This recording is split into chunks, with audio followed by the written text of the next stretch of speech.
You are listening to Single Smart Female. This is us letting it all hang out about your love life, examining Steph's dating experiences, and answering your hot topic dating questions. Just you, Steph, and me. No topic is off limits and no filters involved. This is Jen. And I'm Steph. If you have a question about your love life that you would like us to answer, you can submit your question at singlesmartfemale.com. Hello and welcome to show 34 of Single Smart Female. This is Steph and I'm here with my co-host Jen. Hey ladies. Hey. Hey. Hello Jen, how are you today? I'm not doing too bad. That's good. I'm really excited you asked me that. Good, yeah. Well, I'm glad to hear that. Jen, do you mind starting us off with our question from Miss Text Me First? Text Me First. She's 35 and from Albuquerque, New Mexico. Why, no, I don't mind at all. Not for you, Steph. Of course I'll do that. Okay. Miss Text Me First writes, Dear Jen and Steph, I listen to your podcast and I love it. I recommend it to all of my friends. Yes. Yes. she's our kind of gal, just so you know that. I've been seeing this guy for about a month. He gives me butterflies in the stomach every time I see him. Yes, we're having sex, but things seem to be moving very slowly, like molasses. Those are my words, not hers. She said they're moving very slowly. I always wait for him to text me. Our conversations are usually pretty short and sweet. He seems to be slowing down even more. Am I doing something wrong? I really like this guy. He's pretty successful, and I've never been with anyone like that. Also, other things we needed to know about her and she shared with us, Miss Text Me First, is she's usually meets men with online dating, and she's been single for 7 months now. She's 35, right? She is 35. Sweet. I'm going to let you dive into this because I have a feeling you have some strong opinions on this. I do. So, Ms. Text Me First. There is a lot of advice out there about women dating men and how to play the game appropriately. And a lot of times it's always let the man lead. Guys are pursuers. Yes, he needs to pursue you. Don't text him. Let him text you. And there's some merit to that. But when you start to follow that to a T, it stops making sense. It is very, very possible that this man is slowing down with you because he feels like you may not be nearly as interested in him as he is in you. Because it's great, to reach out and have you respond. But after a while, if you're not reaching out, it hits, his confidence. It comes across as disinterest. Yeah, exactly. It's gonna mess with him as well. So he might be pulling back a little. Like, Steph, I know you mentioned something to me about your friend, and we'll call him. What should we call him? Shit. Let's call him Z. Sorry. Very clever. Very clever. We're gonna call him Z. We're gonna call him Z. And anyone. And tell us. I want you to use Z as a way to man-interpret this situation and explain a little bit further what's going on in a guy's mind, because he brought up a very good point. Yes. In all this. Yes. So I have a male friend whom we'll call Z. We'll call Z, and Z is actively dating, and he bounces ideas off of me, comes to me for advice on a lot of different things. We're very close friends. So he had been seeing this woman for a couple of weeks, and she said to him one day, I don't feel like you're really pursuing me romantically. Can we do this in a really thick Southern accent? I just don't feel like you're pursuing me romantically. That was probably awful, and I'm from Texas. What was Can you do a better one? Well, Which one? I do declare. Ashley. Yeah, same movie. What movie was that? I don't Gone know. with the Wind. Oh, okay, there Gone we with go. the Wind. I don't know if I can do it all the way through. I feel a little bit more country bumpkin. Yeah, you than sound more like Southern Belle. my grandma right now. So maybe I should just stick to my own voice as of current. Okay. But yes, so this woman says to him, I just don't feel like you're really pursuing me. And he's like, I am so frustrated with that statement. I'm actually really quite turned off. He's like, because I always text, I always call. She doesn't call me. She responds to me when I do text, but she never reaches out to me first. I take her on dates. I pay for the dates. I am checking in with her and trying to learn more things about her. And sometimes it's like pulling fucking teeth. And the fact that I'm not pursuing her is irritating and frankly a fucking careless thing to say. I agree with him, actually. And can I elaborate just a little bit on this? Because I know you're extraordinarily frustrated with this statement that women make. And sometimes I feel like I might be contributing to that misinterpretation of what mantourage dating is, of what being loved, cherished, and adored is, of what a lot of things are.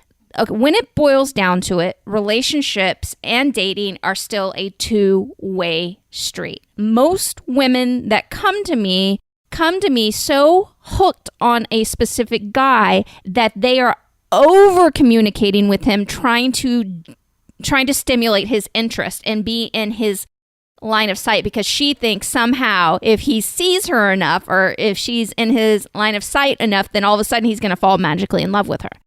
Now, that's why I am talking about, keeping the communication. Let him do a lot more of the initiating of communication, especially in those situations. But it is very easy to take that and do a 180 with it and push it to a level where a guy thinks that you have no interest in him. And we're all human. We like to know that the person that we're interested in is interested in us back. So if you are spending a lot of time making sure, and I've actually heard other so-called dating experts, and I've had clients come to me and say this as well, that they recommend always letting the guy initiate the communication. It's BS. If you are an adored woman, meaning you can truly enjoy being in the presence of most men, and especially in front of men that you actively choose to date, then you have enough confidence to initiate conversation at times. I don't want you to be the exclusive one in the relationship that is initiating all of the conversations, but there is no reason there's no reason at all. I can't in anything. I'm trying to think of any scenarios where this is absolutely necessary. And I want you ladies to understand that this is a dynamic going on, and you can't have a dynamic. You can't have ebb and flow. You can't have give and take if there are not two sides of it. And when he's only doing the work, there are not two sides to this. Imagine having a conversation with somebody where you never reciprocate. They just ask you a question, you answer question. Ask you a question, you answer the question. It's a boring fucking conversation. Most of the time when you're enjoying a conversation, one thing leads to another. Somebody thinks about this and that pops into the conversation, and you flow from one person to the other person. It's like you said, it's a give and take. This whole notion that the guy must always, yes, let him lead in the general big picture of things, but always waiting for a guy to text or call and never being the one who initiates communication, never being the one who suggests something to do. If you want to do something and you want to do it with somebody that you like, it's okay to say, hey, I think we should do this on Friday. What do you think? Mm-hmm. It's sending funny memes. That's a great way to initiate a conversation. Exactly. shared interest, saying something along the lines of something, you both find mutually interesting, and mentioning that and surprising him with a message that says, hey, I was thinking about you today when I was at blah, blah, blah. That is not a party foul in dating. It is sexy. Oh my gosh. So think about it this way. Almost every girl that I know has had a guy friend that is interested in them and they're not interested. Like the guy friend really likes them and they're like, why do these guys that I just want to be friends with, why do they always fall in love with me and the guys that I like don't?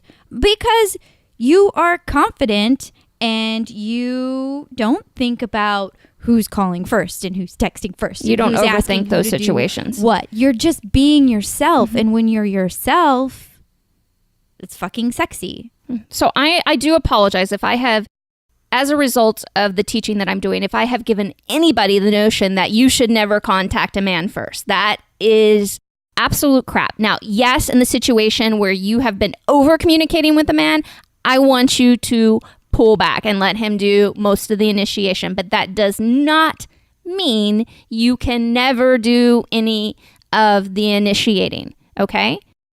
It's boring. It's really boring to pursue, quote unquote, pursue a woman who is not showing you any interest. And any guy that actually finds that intriguing has mental issues. I can guarantee you that. So be careful. Today's show is brought to you by thelovesickcure.com. Does your love life suck because you can't move on from the idea of him? Does every man you meet pale in comparison to the way he made you feel? It's okay, lady love. We 100% understand. Whether you'd like the opportunity to get him back or to completely move on, we know this only happens when you cure your lovesickness. Let us help you today at thelovesickcure.com. Welcome, sexy lady, to a brand new segment that we are going to call Top 5 Ways to Be 10 Times Hotter. Number 5, get some damn sleep. Haggard and cranky ain't no sexy. Number 4, get a sense of fucking humor. Being offended all the time gives you wrinkles. It does. That's a true fact.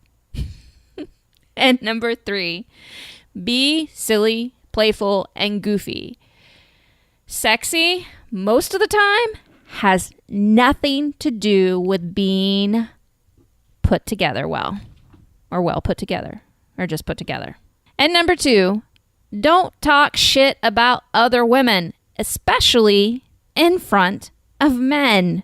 I can't emphasize this one enough, ladies. In fact, one of the things that my husband finds sexiest about me is that I don't talk shit about other women. I talk about how attractive they are, how much I like them, all their great personality traits. For instance, you may hate Kim Kardashian, but I'm going to talk about the fact that even if you think that she's ditzy and stupid and all those other things, that woman is making bank and has built an amazing business, and she's looking good while she's doing it. And number 1, take it away, Steph. The number 1 way to be 10 times hotter is appreciation. Appreciation for anything and everything. Imagine how nice it feels when somebody tells you that they like your shoes, or that you did a good job, or that your personality is so fun and so fucking amazing. Or that they enjoy that you are their friend, or they are your friend. Yeah. Yes. And now think about being the person that makes somebody feel that good by appreciating them. And the more you appreciate, the more you find things to appreciate. And that's hot. That's super hot. It's so sexy.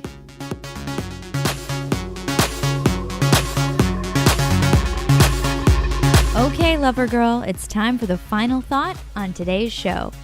Men like women that like them back. He won't know your interests if you never initiate something as simple as a conversation.